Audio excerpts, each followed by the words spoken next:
Olá, boa noite. Oi, boa noite, Michel. Estamos aguardando a Débora aí para iniciar a nossa Perfeito. live.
A gente está esperando alguns minutinhos a nossa anfitriã, Débora, entrar.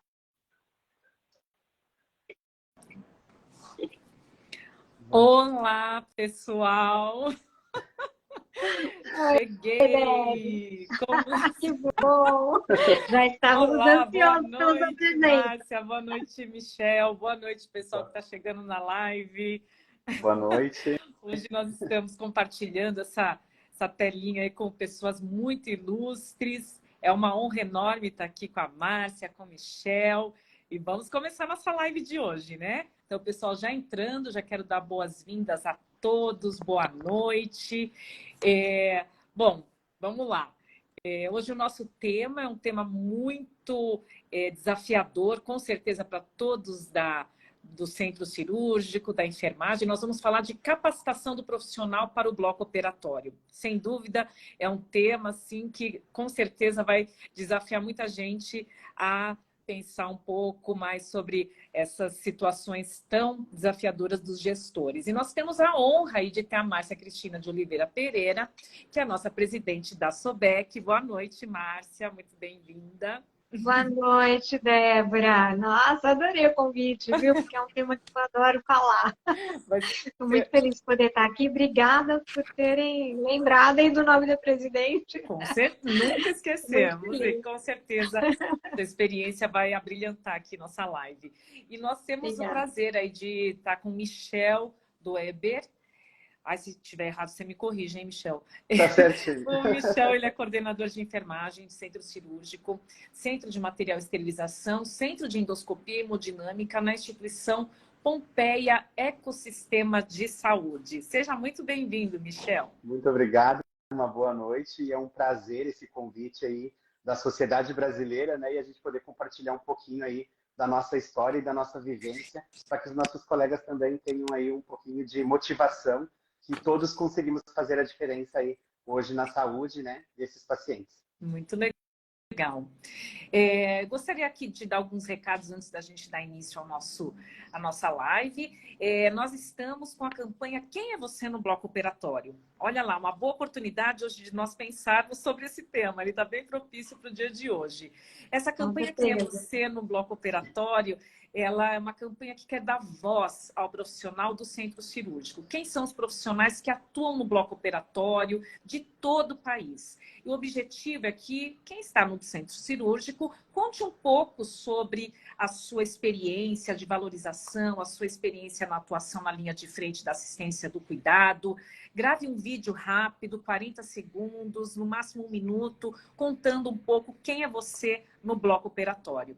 E essa é uma campanha que tem tudo a ver com o nosso congresso, que vai acontecer agora em novembro, do dia 7 a 11 de novembro, 16º Congresso de Enfermagem, Centro Cirúrgico, Recuperação e Centro de Material. Nós estaremos aqui em São Paulo com várias atividades e uma grande novidade. No pré-congresso, nós teremos o primeiro encontro nacional de cirurgia robótica, o que também deixa a gente muito empolgado e muito feliz. E nós temos valores promocionais até o dia 30 deste mês, 30 de junho. Então, está acabando. Tem mais alguns dias aí que a gente pode se planejar para ter aí valores mais interessantes, além de descontos e também descontos para quem se inscrever em grupos. Também estamos aceitando trabalhos para submissão, para que possam, então, concorrer aí também a prêmios, apresentar suas experiências, seus relatos de experiência, suas pesquisas. Também estamos aceitando os trabalhos, inscrições abertas e envios de trabalho até dia 18 de julho. E ainda também teremos, no mês de julho, o curso de emergências intraoperatórias, pacientes adultos e pediátricos e times de resposta rápida no centro cirúrgico, com inscrições até dia 6/7. Também teremos aí a nossa prática deste curso, dia 8 de julho, aqui na sede da SOBEC. Vai ser uma oportunidade única, você não pode perder. E tem outros cursos, eventos acontecendo, a nossa jornada lá em Recife, também o pessoal de Recife, olha aí uma oportunidade boa de estar com a SOBEC, né? Lá está chegando já dia 1º de julho, além do nosso próximo sábado, que nós temos aqui no dia 24, o nosso simpósio de prevenção e controle de infecção de sítio cirúrgico. Olha, está recheado de eventos. A gente não pode dizer que não tem oportunidade de se aprimorar e estar mais próximo aí da nossa especialidade e dos nossos colegas e dos nossos pares. Então, vamos iniciando então nossa conversa, já que temos convidados tão ilustres. Acho que vocês não querem ficar me escutando falar muito, né? Eu também quero ouvir os nossos convidados. E quero começar então trazendo aí alguns questionamentos, né? Márcia, gestora de centro cirúrgico, de bloco, o Michel também. Vamos começar já com algo bem assim, desafiador mesmo. Quais são as principais dificuldades que vocês têm percebido ao captar aí profissionais para o bloco operatório? Então, acho que é uma pergunta aí boa para a gente começar a aquecer a nossa discussão. Quais são essas principais deficiências desses profissionais que estão chegando para o bloco operatório que vocês têm vivenciado e percebido? Quer começar, Marcinha? Eu posso começar, sim. Fique à vontade também, Michel, para comentar. Primeiro, quero dizer que eu quero participar aí da campanha, tá? Eu vou fazer meu vídeo, viu? Porque eu já sei que vai aparecer depois lá no nosso congresso, né? Vamos fazer, né, Márcia? Sou uma apaixonada por bloco operatório, então quem é você no bloco? Eu quero contar um pouquinho também da minha história. Participa também, viu, Michel? Com certeza. Pode deixar, vamos sim. Olha, Débora, é tão desafiador, né? Essa pergunta que você fez não uma grande dúvida de nós, para nós gestores e para o próprio RH, né, dos hospitais hoje, das instituições, a questão de como selecionar esses profissionais, né, que tipo de profissional a gente tem recebido, né, e quanto que a gente tem tido que dar conta de capacitar esses profissionais aí para atuar junto com a gente. Quando a gente fala de seleção, né, eu acho que uma questão que eu acho muito importante, que precisa estar muito claro para quem está contratando, em primeiro lugar, é saber qual é o perfil desse profissional que você quer contratar. Às vezes não existe clareza do perfil do profissional que você precisa. E você contrata e aí você fala, poxa, não deu certo, não ficou, né? Não se adaptou, ou a instituição não se adaptou ao profissional. Na verdade, esse é um momento de ouro quando você vai fazer a seleção. Você precisa ter muita clareza. Então, no momento de selecionar, quando a gente tem muito claro qual é o perfil do profissional que a gente quer selecionar e as diferenças, porque veja bem, o bloco operatório sempre fala, é um 3 em 1, né? A gente tem o profissional que atua ali no centro cirúrgico, propriamente dito, na recuperação anestésica, que já é completamente diferente a atuação, e o perfil do profissional é diferente também, e na central de material de esterilização, que é outro perfil, gente. Então, às vezes você, no momento que você está contratando, você tem que entender qual é a vaga que você quer posicionar aquele profissional. E o profissional também tem que ter isso, sabe? Quando a gente vai procurar um trabalho, qual é verdadeiramente ali as características que eu tenho como profissional, e aí falando de competências, né? Quais são os meus conhecimentos, habilidades, né? Onde eu me sinto bem em trabalhar dentro dessas áreas. E casar isso não é fácil. Quando a gente conhece bem o perfil, eu acho que é o primeiro passo para você elaborar uma entrevista mais focada para selecionar esses profissionais.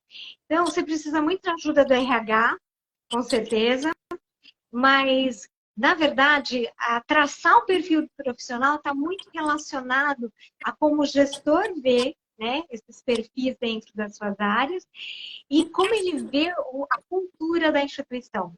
Parece que é simples, mas não é. Fazer seleção. Então, é um dos grandes pontos. E eu vou deixar tempo aí para você, tá, Michel? Mas eu acho que o segundo grande ponto é como é que esses profissionais chegam para a gente no momento da seleção. Em que maturidade eles estão? Né? Em que ponto? Então, qual é o tipo de profissional que você está selecionando para que tipo de cargo? Então, dentro das instituições, hoje a gente tem trabalhado muito o enfermeiro júnior, pleno, o enfermeiro sênior, né? E essas classificações, elas são importantes, porque cada um tem um nível de maturidade. Então, quando você vai ali traçar um coordenador, um supervisor, um enfermeiro sênior, você tem que selecionar características diferenciadas, às vezes de habilidades diferenciadas, do que o enfermeiro 1, que infelizmente muitos hospitais não têm esse nível de seleção, que eu acho uma grande perda. É importante a gente trazer essas profissionais que estão iniciando dentro da profissão, né, dar uma primeira oportunidade, só que você tem que estar muito preparado para receber esses profissionais. Então, o enfermeiro 1 tem que habilidade ele tem, né? Praticamente nenhuma. Mas ele tem conhecimento, e ele tem vontade, ele quer trabalhar, ele tem atitude, ele está feliz que ele vai começar. Então, você vai ter que selecionar com uma luz diferente da seleção daquele profissional que já está mais preparado. Isso não é fácil de fazer, né? Isso é um grande desafio, né, Márcia? Eu vejo, a gente percebe aqui também, isso hoje atual, essa questão da capacitação, tanto do técnico de enfermagem como do enfermeiro, né? E aí vem o manifesto também da SOVEC, porque a gente percebe hoje as academias e os cursos técnicos diminuindo. A gente já tem uma dificuldade na capacitação desse profissional durante a sua grade curricular, né? Em chegar no mercado capacitado por isso. E hoje a gente vê um movimento das academias, dessas escolas técnicas profissionalizantes, diminuindo a carga horária dentro da enfermagem cirúrgica. E isso preocupa bastante. E isso traz, né, para nós, enquanto gestores, essa preocupação de como que a gente vai acolher esse colaborador. E isso é muito importante que tu falaste, assim, inicialmente, mapear, fazer a matriz dessas competências. O que eu quero nesse colaborador?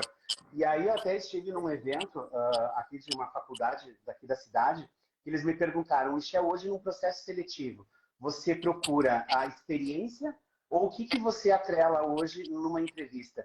E isso é muito importante. Às vezes não precisa, nós, enquanto instituições de saúde, a gente precisa sim, se preocupar em como acolher esse colaborador, aquilo que eu espero desse colaborador que eu estou ali selecionando e como que eu vou desenvolver ele durante, né, esse processo que ele vai ser inserido dentro da minha instituição.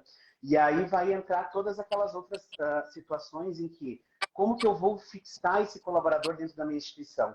E esse é um dos pontos essenciais. Assim. Então, é entender o propósito de vida desse colaborador, se o propósito dele encaixa com a sua instituição e com aquilo que eu quero entregar para o meu paciente. Né? Então, isso é muito importante, é encaixar as pecinhas. Então, no momento que a gente faz um processo seletivo desses colaboradores, tanto do enfermeiro como do técnico de enfermagem, eu preciso ter essa visão de que aquela pecinha daquele colaborador precisa encaixar com a minha pecinha da minha instituição e daquilo que eu quero entregar de valor em saúde para o meu paciente, para a comunidade, né? Em segurança, a gente fala muito em segurança do paciente. Então, essas pessoas elas precisam se identificar com esse processo, né? E se identificar, então, com esse propósito do que a gente quer entregar de diferente para o nosso paciente. E aí vem muito dessa questão da instituição. O que ela vai fazer de movimento, de processos, para acolher esse colaborador? Porque ele pode não ter experiência, mas o que eu posso fazer para acolher ele, desenvolver ele, e para que eu leve ele para dentro da sala operatória com segurança, que ele se sinta seguro, que ele saiba fazer aquilo que ele está fazendo, que aquela assistência que ele está entregando para esse paciente seja uma assistência segura e de qualidade. Então, isso é muito importante, a gente vê esse desafio hoje, porque cada vez mais a gente percebe, né, esses profissionais vindo para o mercado, mas não estão capacitados, principalmente na nossa área, que é a área cirúrgica. E isso, então, assim, assusta um pouco, mas também tira a gente da zona de conforto para que a gente faça processos, projetos de como acolher esse novo colaborador. Isso é um desafio, realmente. Aí vocês falaram da questão da formação do nosso futuro enfermeiro, e eu quero aqui deixar também a ressalva de que a SOBEC tem se manifestado em relação ao ensino perioperatório. Nós queremos levantar essa bandeira do ensino perioperatório como necessário e obrigatório, inclusive, para que a gente possa formar os futuros profissionais do nosso centro cirúrgico. Porque como nós vamos sensibilizar o profissional para trabalhar num setor tão específico se nós não apresentamos minimamente esse setor para o profissional, né, se sentir atraído, se sentir interessado. Então, nós temos aí esse manifesto e vamos aqui mais uma vez divulgar para que vocês possam assinar também nas nossas redes sociais aí da SOBEC e, enfim, levantar essa bandeira junto com a gente. Como que vocês conseguem aí, né, absorver um profissional na prática e capacitá-lo? Quais são aí os programas que vocês têm utilizado? Então, acho que vocês, né, a Márcia e o Michel, podem contar um pouquinho das suas experiências exitosas aí de absorver esse profissional que tem chegado com tantas fragilidades, mas que nós precisamos, então, agora prepará-lo para esse dia a dia do centro cirúrgico tão desafiador. Então, o que vocês têm usado de estratégias, de iniciativas que podem estar compartilhando aqui com a gente? Quem quiser começar. Michel, pode começar, eu deixo você à vontade. Perfeito. Porque eu sei que tem um programa bem bacana. Isso, então, pessoal, aqui no Pompeia, a gente tem um trabalho, né, que foi feito de muitas mãos, né, foi realizado, e hoje a gente tem um projeto, que ele é um projeto para a instituição como um todo, que a gente chama, né, foi batizado de projeto incubadora. Então, hoje a gente tem esse processo incubadora, o colaborador, né, ele faz a sua entrevista, ele faz um teste prático com o gestor dessa área, então a gente conversa com esse colaborador, bom, ele passou no processo seletivo, ele vai iniciar, né, as suas atividades dentro do Pompeia, a gente, então, ele começa a sua primeira semana, ele é inserido junto à enfermeira do ensino. Então, nós temos uma enfermeira do ensino que faz vários treinamentos, então, ele tem uma imersão do que é o Pompeia, que é o sistema de saúde, né? O que o Pompeia quer entregar para essa comunidade e como ele vai fazer parte desse processo. E aí a gente tem os treinamentos que a gente chama de treinamentos obrigatórios, que aí a gente tem, né, lá o nosso laboratório, então os treinamentos de parada cardiorrespiratória, do time de resposta rápida, do protocolo de sepse, né, os cuidados com todos aqueles cuidados de segurança do paciente, a questão da comunicação, medicamentos, né, prevenção de lesão por pressão. Então, tudo isso é abordado com esse colaborador na primeira semana dele, então ele fica com essa enfermeira de ensino, esse grupo, né, quando faz essa integração. E depois a gente tem os nossos tutores diários. O que são os tutores diários? São técnicos de enfermagem que nós desenvolvemos eles e que eles são capacitados para também passar esse treinamento para esse novo colaborador. E aí ele vai ficar aí os primeiros dias, a gente chama de sombra desse tutor, então visualizando todas essas atividades. E aí eu vou falar um pouquinho de centro cirúrgico, né? Das atividades de circulação de sala, mas também de instrumentação. Né? Esse técnico de enfermagem vai passando para ele todas aquelas questões de checklist de cirurgia segura, o porquê da antibiótico profilaxia, né? O porquê da lateralidade, da demarcação, todos esses itens que a gente trabalha com a segurança do nosso paciente, esse técnico de enfermagem ele passa para esse colaborador. E durante, né, esse período de 90 dias de experiência, ele passa, então, como referência esse técnico de enfermagem que é tutor. Nós também temos hoje inserido dentro do nosso centro cirúrgico uma enfermeira que a gente chama de enfermeira de desenvolvimento. Então, essa enfermeira também, ela acolhe esse colaborador, ela vai direcionar para esse técnico de enfermagem, que é o nosso tutor, mas nesse período também ela vem acompanhando esse novo técnico de enfermagem, né? Por isso que a gente fala, ele não precisa ter a experiência, mas ele tem que estar muito aberto, com muita vontade de aprender, né? De querer se desenvolver, porque a gente vai dar ferramentas. Mas esse colaborador, né? Esse novo profissional, ele precisa ter a vontade de querer, e por isso que é essencial o que a Márcia falou, a gente já captar isso lá na nossa entrevista, que vai ser uma pessoa que ela vai ter as ferramentas, mas ela vai ter que ter essa vontade de aprender e estar aberta a esse desenvolvimento. Então, hoje o Pompeio ele trabalha com esse projeto que a gente chama de incubadora. E também nós trabalhamos, nós percebemos, a gente mapeou essa dificuldade, porque durante a pandemia, né, a gente passou aí por dois anos aí de pandemia, e a nossa escola técnica, né, ela ficou 2 anos sem dar curso de instrumentação cirúrgica. E quando a gente tem que retomar esse volume cirúrgico, né, nós não tínhamos mais pessoas, né, profissionais na área da saúde. Algumas pessoas tinham tempo de casa e acabaram desistindo da enfermagem, ou então já eram aposentadas e ainda trabalhavam e optaram então por, nesse momento, sair definitivamente da área e abrir, né, essas vagas ao mercado. E nós não tínhamos então esses profissionais qualificados no mercado. E não tinham nem instrumentação. E aí a gente pensou, como colocar, né, como colocar esse profissional dentro do centro cirúrgico, sem o mínimo, sem ter nem a base do curso técnico, do curso de instrumentação cirúrgica. Então a gente pensou, nós nos reunimos, né, enquanto enfermeiros ali da nossa área cirúrgica, porque a grande maioria dos nossos enfermeiros do centro cirúrgico eram os nossos professores da instrumentação cirúrgica lá na escola técnica.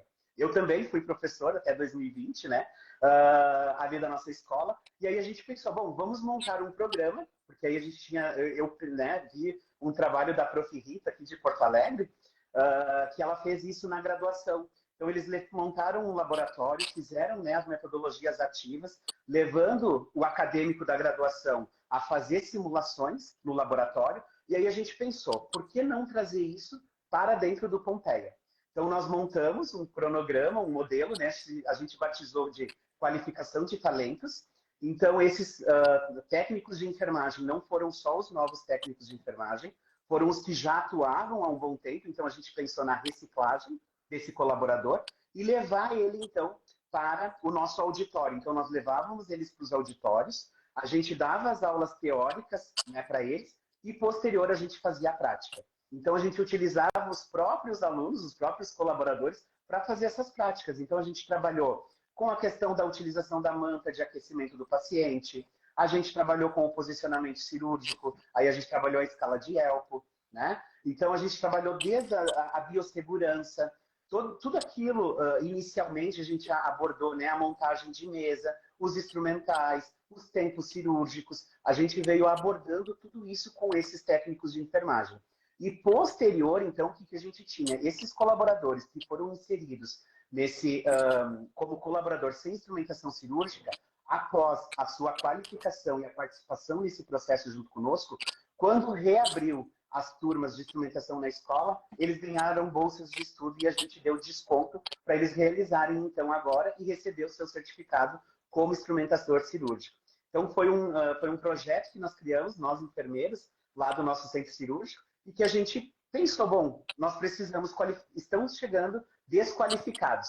A gente precisa qualificar esse nosso colaborador e já entender de como que a gente vai treinar ele e o que a gente quer que ele entregue para o nosso paciente, né? Porque o nosso paciente é o cuidado centrado nele. Então, assim, a questão até de apresentação, de se apresentar para esse paciente, de trazer uma segurança para esse paciente. Então, hoje a gente tem a inserção de vários protocolos e também foi um momento muito importante, Márcia e Débora, porque a gente acabou tendo esse momento que muitas vezes na corrida do dia a dia, muitas situações que aconteciam na sala operatória, e isso foi falado na live da semana passada, o técnico de enfermagem que está circulando a sala, ele é o dono da sala.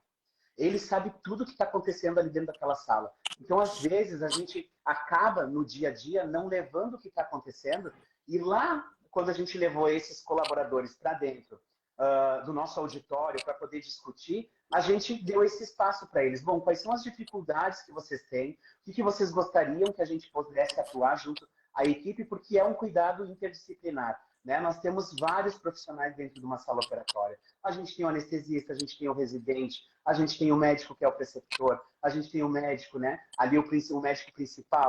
A gente tem, então, essas pessoas que são inseridas, a gente tem profissional da farmácia, a gente tem da engenharia clínica. Então, isso tudo precisa se conversar. E muitas coisas, muitas coisinhas que aconteciam na sala e que no dia a dia, às vezes, a gente não percebia ou não parava, fazia esse pit stop para entender os processos de melhoria, a gente conseguiu também fazer esses processos de discussão lá no nosso auditório e, consequentemente, trazer esse processo de melhoria para dentro do nosso centro cirúrgico. Muito legal. E você, Márcia, como é que você está lá trabalhando nesse processo árduo aí de capacitação dos seus profissionais recém-admitidos ou que já estão ali trabalhando com você? Débora, para a gente fazer, trabalhar a questão do treinamento e desenvolvimento de pessoas, né, a gente tem que ter um recurso dentro do RH de um plano de desenvolvimento dos profissionais. Então, isso precisa estar formalizado na instituição.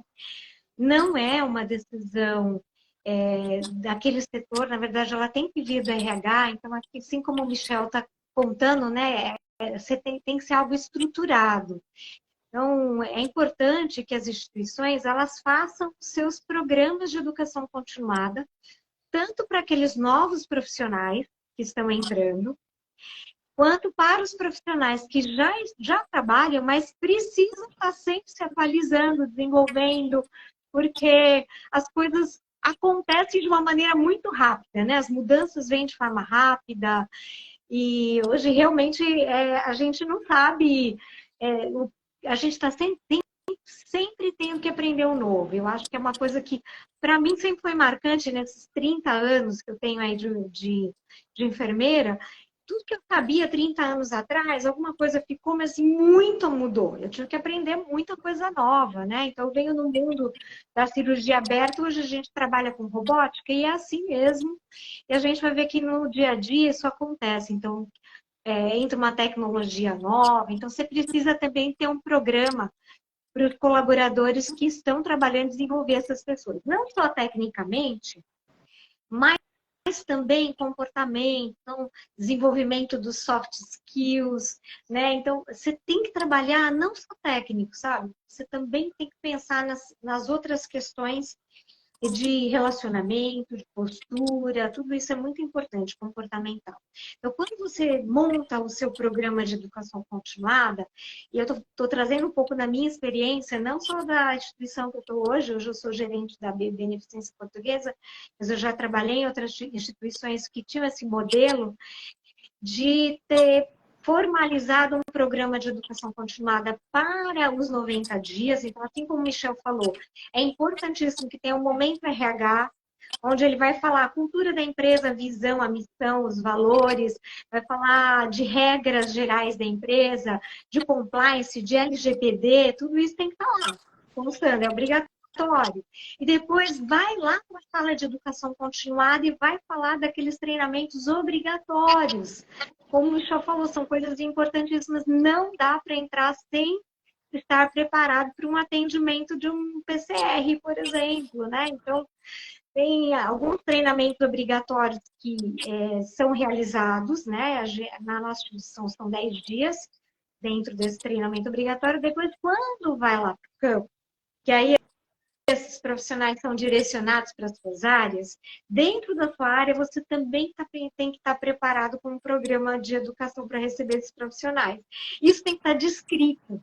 Não dá para ver da sua cabeça, tem que estar ali escritinho. E a pessoa que entrou, ela tem que acompanhar esse programa, porque ela também tem responsabilidade nesse desenvolvimento. Durante esses dias que ela está no período de experiência, ela também tem que se desenvolver. Então, ela tem que ter esse compromisso. Então, isso tem que estar escrito. E aí, ela vai ter que acompanhar com algum, ou sênior, ou um enfermeiro voltado para a educação. E aí, isso varia em cada instituição. Que acompanhe esse profissional e ele vai dizendo, olha, eu já fiz esta etapa do treinamento, ele lê o documento da instituição, então tudo tem que estar associado a uma norma, uma política, um POP. Então ele vai ler aquele para entender se aquilo que ele está fazendo, né, ele faz e está de acordo com o que está descrito. E aí a gente vai formalizando. Mas, gente, de verdade, 90 dias não dá para treinar tudo. É impossível. Quanto tempo, então? Quanto tempo teria que treinar? 90 dias é um período de experiência, né, Débora? É para entender se realmente a gente conseguiu desenvolver minimamente aquele profissional para que ele comece a atuar. E, lógico, isso depende do nível de maturidade daquele colaborador. Sim. Porque se ele já vem com uma certa experiência, pode ser que ele rapidamente se adapte àquela instituição. Então, ele já vai acelerar alguns níveis de maturidade, ele já está pronto para atuar de uma forma mais, em situações mais complexas do que quem nunca teve experiência. E você falou muito bem, né? Às vezes as pessoas hoje vêm, por isso que a gente está fazendo um manifesto, pouco preparadas para essas áreas de especialidade, como centro cirúrgico, UTI, né? Então, bem mais generalista. E quando chega lá no centro cirúrgico, você contrata uma pessoa recém-formada, ela conhece muito pouco de centro cirúrgico, de CME, de recuperação anestésica. E aí, você vai ter que desenvolver aquele profissional naquelas habilidades e ele vai demorar um pouquinho mais de tempo para adquirir aquela maturidade. E aí, você precisa trabalhar as pessoas de um modo muito individual. Não dá para esperar que elas estejam na mesma maturidade ao mesmo tempo. Embora a gente precise muito que o colaborador rapidamente esteja ali atuando, né? Sim. É um conflito para nós na gestão. Uhum. Porque a gente quer rapidamente alguém pronto, mas a gente sabe que a pessoa muitas vezes nem sempre todo mundo vai estar pronto. É verdade. Então, esse momento de 90 dias, ele é um momento para você dizer dou gol, não dou gol. Dá para esse colaborador manter. Dá para investir. Não dá.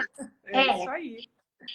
Só que, de verdade, Débora, na minha experiência, vou te dizer, como educadora e como gestora, cerca de 1 ano para que a pessoa tenha uma maturidade nível 4, assim, que é que a gente diz, é aquela maturidade que eu já posso delegar completamente qualquer coisa dentro das atividades daquela área que ela já tem domínio para atuar. Senão ela precisa de alguém de suporte, que a gente chama de coach.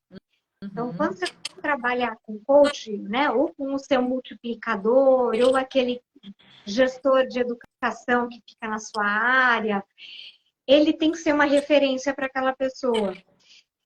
Às vezes você desenvolve pessoas dentro do seu time, assim como o Michel contou, né, que serão os apoios. Então, vai ficar na recuperação. Eu tenho uma pessoa que é muito boa de recuperação, aquela pessoa tem habilidades para a educação também, né? E ela consegue ajudar a desenvolver as pessoas. Então, aquele talento é tão importante para a gente, ela vai desenvolver o nosso novo colaborador. É verdade. Né? Que também você tem que saber reconhecer, não é qualquer profissional que tem essas habilidades. E você tem que respeitar isso também. Então, se você não tiver formalizado dentro da sua instituição, você não treina as pessoas. Aí você vai gastar muito tempo, despender muito tempo. para formar aquele profissional, para aquele profissional estar ali preparado mesmo para atuar, é um risco, porque às vezes você está achando que ele está preparado e você está colocando ele numa situação onde pode ser um risco para ele e para o nosso paciente, e porque você não conseguiu acompanhar devidamente. Então, esse acompanhamento informal, eu acho que ele é muito importante, tem que ter em todas as instituições. Deixa eu fazer aqui uma pergunta, que eu acredito que até foi quando o Michel estava falando, da Jaqueline, ela perguntou assim, que essa equipe de referência, vocês falaram, né? A Márcia falou de um profissional que ela chama de coaching, ou enfim, né? A gente tem visto a importância do profissional que já está no serviço, apoiar aquele que está chegando e apoiar esse treinamento, e a gente ter como um parceiro nosso. E o pessoal está curioso, querendo saber, Michel, essa equipe de referência tem algum benefício salarial? Ela tem... Você acha que até falou um pouco aí, né? Talvez ter sido disponibilizado algum curso mais direcionado. Como é que vocês fazem esse filtro aí, né? Determinam isso, ou se realmente a pessoa é selecionada e ela não tem nenhuma diferenciação, enfim, né? Consegue fazer esse tipo de diferenciação com o profissional na área? Então, Débora, esse é um desafio bastante grande, né? Principalmente para as instituições. No caso, igual a minha instituição hoje ela é filantrópica, né? Então a gente tem alguns recursos, outros não. Então nós trabalhamos bem nessa base mesmo, assim, de ver o que a gente consegue entregar de melhor para esses profissionais. Então, primeiramente, a questão do desenvolvimento, né? Que ele entenda o papel dele, o quanto ele faz a diferença no cuidado dos nossos pacientes, né? O quanto ele faz a diferença enquanto colaborador para a nossa instituição e aquilo que a gente quer que ele replique, porque nós gostaríamos que os novos colaboradores tivessem os mesmos comportamentos e a mesma entrega desse profissional. Hoje, no Pompeia, né, o ecossistema de saúde, a gente sempre fala assim, e o ecossistema de saúde vem muito, né, dessa palavra do ecossistema, assim, é se reinventar. Então, assim, a gente tem as sementes, né? A gente vai ter as sementes que germinam e a gente tem aquelas sementinhas mais acomodadas que não vão germinar. Então, esse profissional que germina, que compra a ideia junto conosco, e aí é importante isso que a Márcia falou, a gente conseguir mapear, porque muitas vezes, não quer dizer que o funcionário ele não faz uma entrega, mas às vezes não é o perfil dele auxiliar nesse processo de ensino. Ele faz muito bem a sua atividade, mas ele não tem esse perfil, esse feeling para auxiliar e ajudar esse novo colaborador. Então a gente entende e não pega esse colaborador. A gente pega aquele que tem uma boa comunicação, que gosta desse desenvolvimento. Então, quando nós temos oportunidade de participação de simpósio, né, a instituição ela ajuda com as inscrições.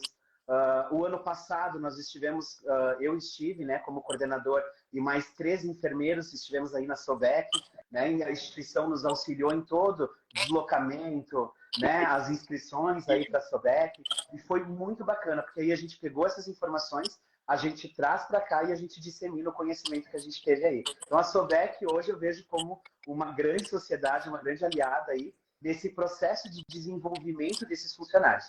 Então, hoje, assim, o que a gente consegue de benefício para o nosso funcionário? A gente contempla eles com uma folga mensal. Tá? Nós não conseguimos movimentar hoje em questão salarial, mas a gente conseguiu esse benefício. Então, eles têm o direito de escolher um dia no mês de escolha deles e a gente organiza a nossa escala e dá a folga para eles, então, para esse colaborador hoje que é o nosso tutor.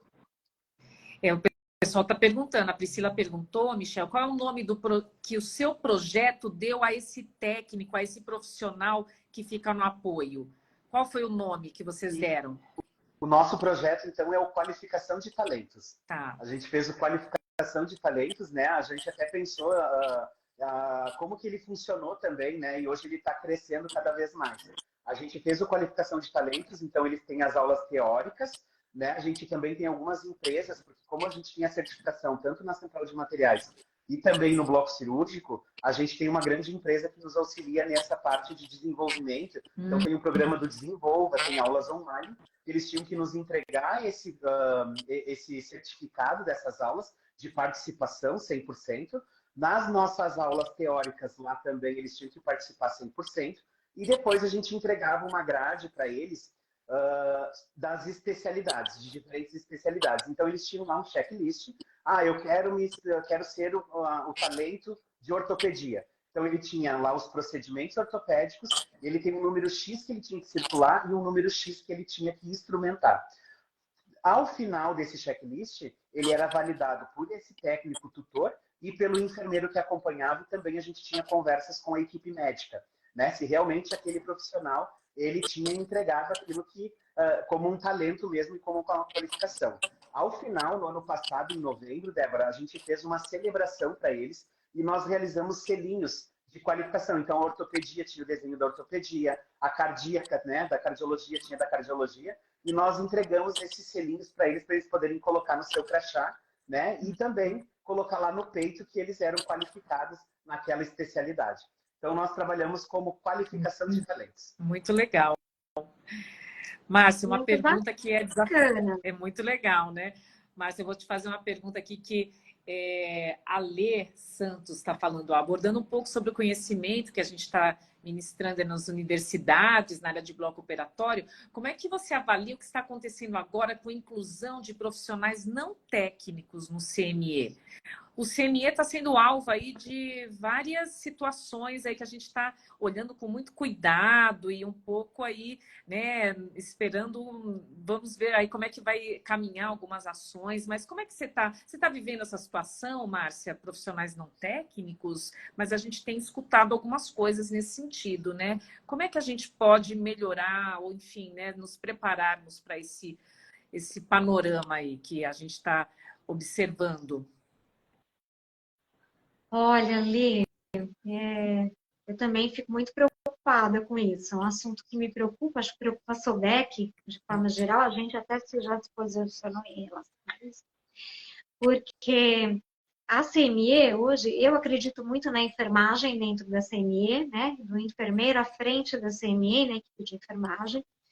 Entendo que hoje é um dos profissionais que tem uma maior qualificação, tanto profissional quanto de conhecimento para que a gente possa trabalhar dentro dessa área. Mas entendo que você colocou, você fala, ó, o pouco conhecimento ministrado nas universidades, né? Então, você está falando sobre essa questão de tirar do currículo obrigatório, né? Essa formação desses profissionais dentro dessas áreas específicas. Considero uma grande perda, isso para os profissionais da enfermagem. E o que acontece é que a gente vê que os profissionais têm que buscar, através de uma pós-graduação, uma especialização, ou dentro da SODEC, né? A SODEC tem trabalhado muito para trazer conhecimento científico, elaborado diversos cursos, promovido muita coisa em central de material e esterilização. A gente tem bastante produção científica dentro dessa área, justamente para que a gente possa trazer subsídios para esses profissionais se tornarem capacitados, sendo expert, né? E as nossas diretrizes, né? Então, as diretrizes da SODEC tem um capítulo só de central de material e esterilização, que é super sedimentado, né? Com realmente referências bibliográficas atualizadas.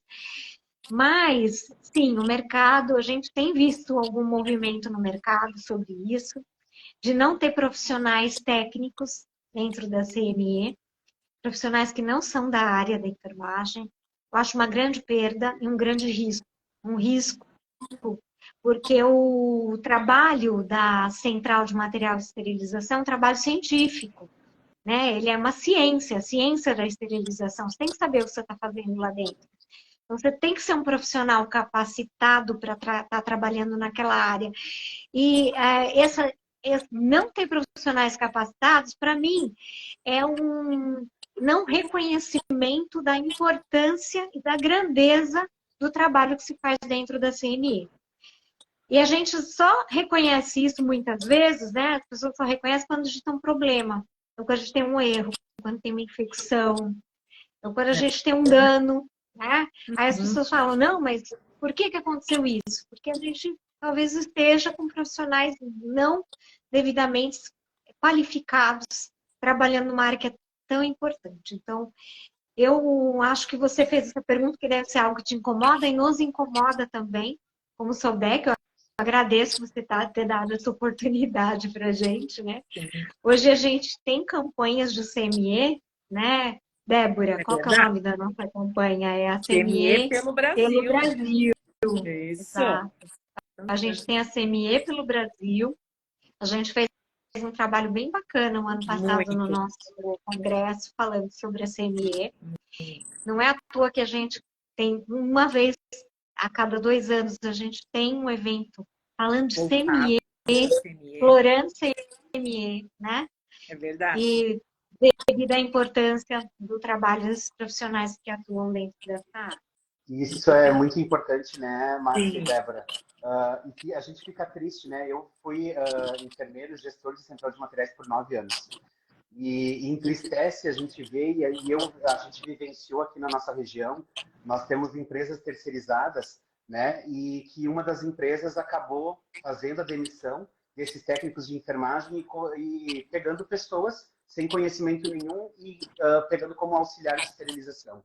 E a qualidade desse material que chegava para nós era indiscutível, né? Não trazia segurança para o nosso paciente, o material totalmente montado errado, com peças trocadas, material que chegava com uma qualidade de processamento e que a gente percebia aí esse déficit. Então, isso é muito triste e a gente não pode deixar isso acontecer. A gente teve uma movimentação também, né? Mas isso é muito importante das instituições e que as direções dessas instituições também estejam muito comunicativas com esses enfermeiros da Central de Materiais, que foi onde a gente discutiu nessa época, né? E nós também optamos, e hoje o Pompeia, ele tem enfermeiros em todos os turnos. A gente não tinha enfermeiro em todos os turnos, na minha época era só eu de 8 horas. Hoje a gente tem enfermeiro 24 horas na Central de Materiais e todos os nossos funcionários são técnicos de enfermagem, né? Então isso é algo que os enfermeiros e as instituições precisam brigar por isso. E quando a gente fala de segurança do paciente, a Central de Materiais é aonde inicia todo esse processo de segurança. A gente leva essas instituições de saúde dentro da Central de Materiais. Então, quando a gente fala de infecção, de controle, né, da segurança, da qualidade desse processo assistencial, a Central de Materiais é o início dessa germinação dessa semente para fazer essas flores aí florir. É verdade.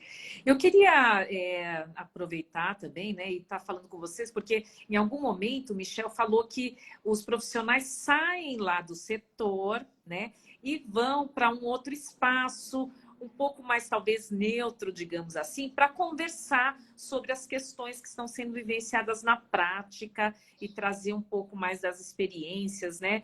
Eu queria que vocês comentassem um pouco da importância da gente, às vezes, tirar esse profissional de dentro do ambiente de trabalho dele, que às vezes isso, às vezes parece uma coisa um pouco enfadonha no dia a dia. Puxa, eu vou ter que sair aqui do meu posto de trabalho, quero mais ficar aqui, mas aí vai lá treinar tal. Mas a importância desses espaços, como é que vocês têm visto, né? Então, por exemplo, quando a gente fala, olha, sai um pouco do seu ambiente, vai fazer um curso, sai um pouco, por exemplo, aqui na Sobec, a gente tem um centro de simulação. Então, como é que seria aí, né? Fazer esses ambientes simulados, fora daquele ambiente um pouco mais tenso. Como é que vocês têm vivenciado isso? Se tem sido uma experiência que vocês têm vivenciado aí nos serviços?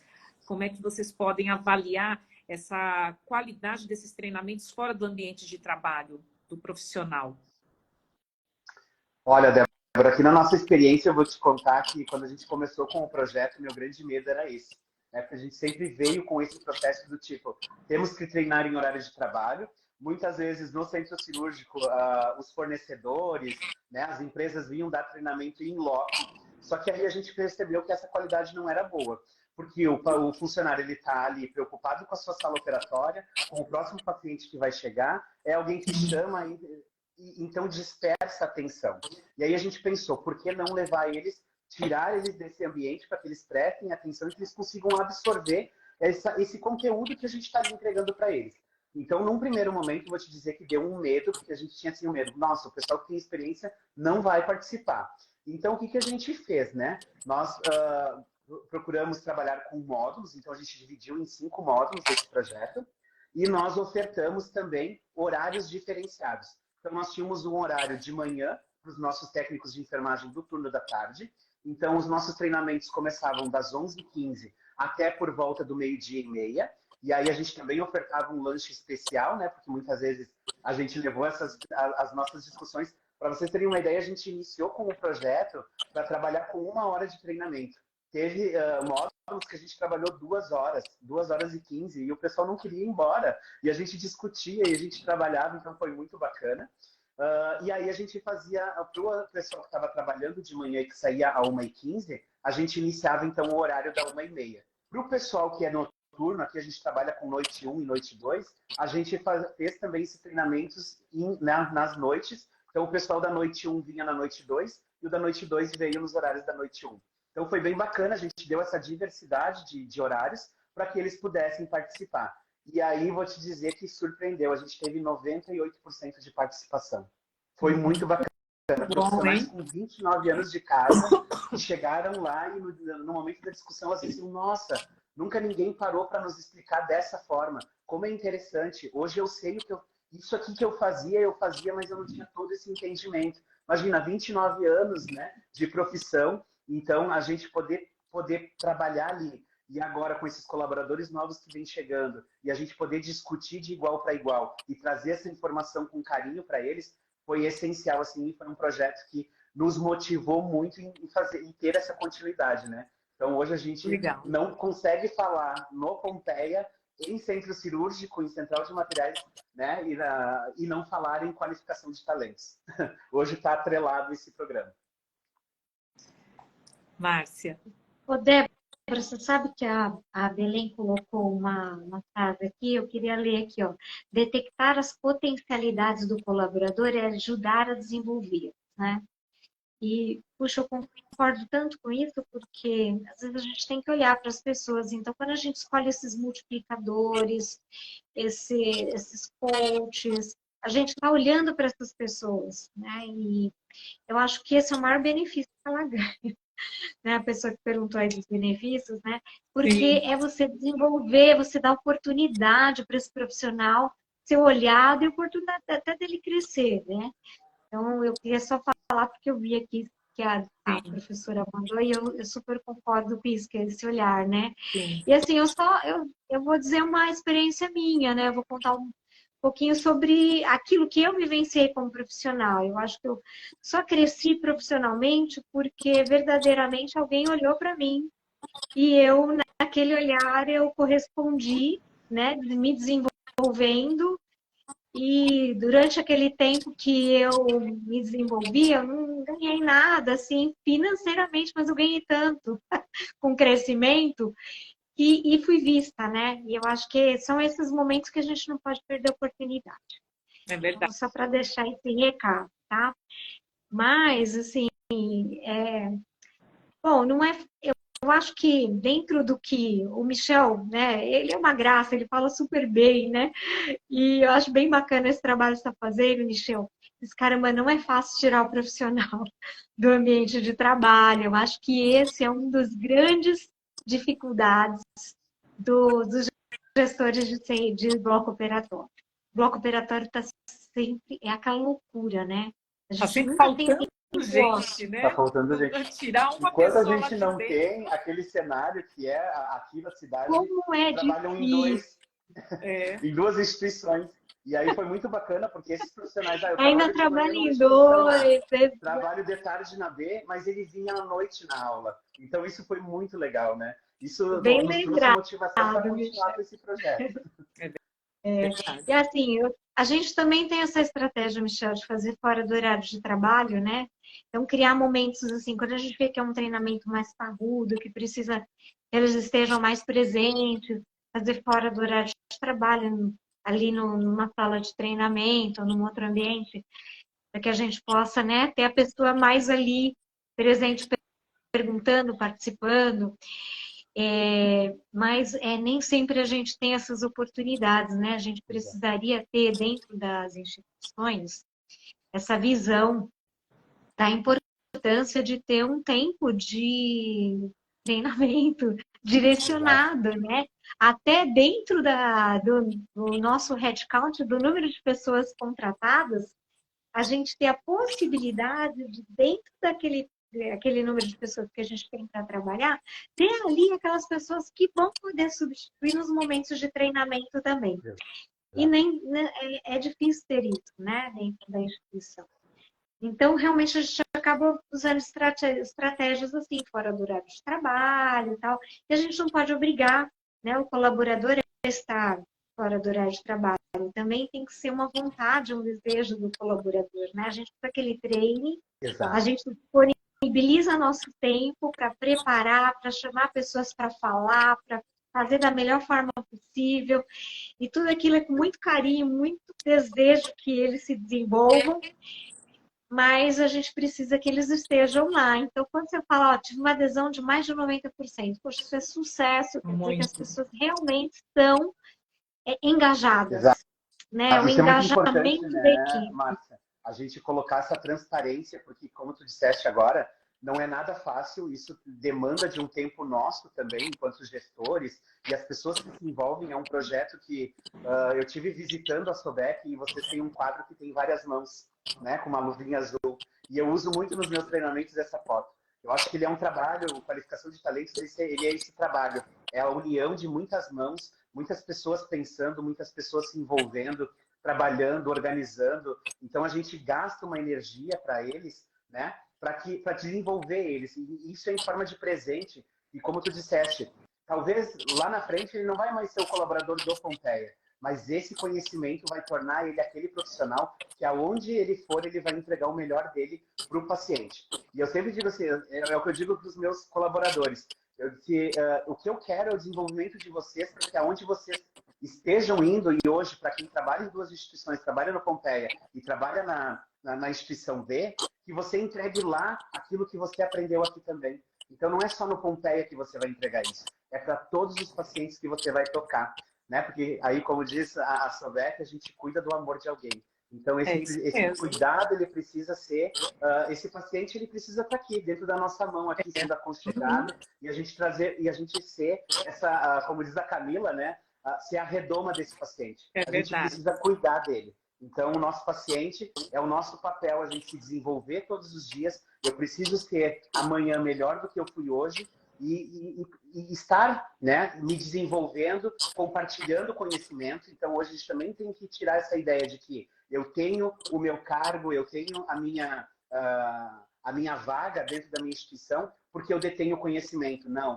Você tem que compartilhar o seu conhecimento, porque quanto mais pessoas estiverem com o seu conhecimento, a gente vai entregar o melhor para o nosso paciente, a gente vai ter uma equipe unida e o resultado vem. Né? Quando a gente fala de indicadores, a gente sai de normotermia lá no nosso hospital, a gente saiu do início lá do projeto, nós tínhamos mais ou menos em torno de 42% de pacientes que chegavam hipotérmicos na sala de recuperação. Hoje a nossa taxa é 12%. Numa instituição, né, de região serrana, que a gente está frio, hoje está 12 graus. E aí a gente percebeu o envolvimento dessa equipe. Esses resultados, eles só acontecem porque a gente tem uma equipe que compra a ideia, né, que trabalhou junto conosco, que comprou essa ideia. Então, assim, ser transparente com o nosso colaborador e que ele entenda esse movimento que a gente faz, aí a gente vai ter o resultado. Porque senão a gente vai ficar remando e o resultado não vem.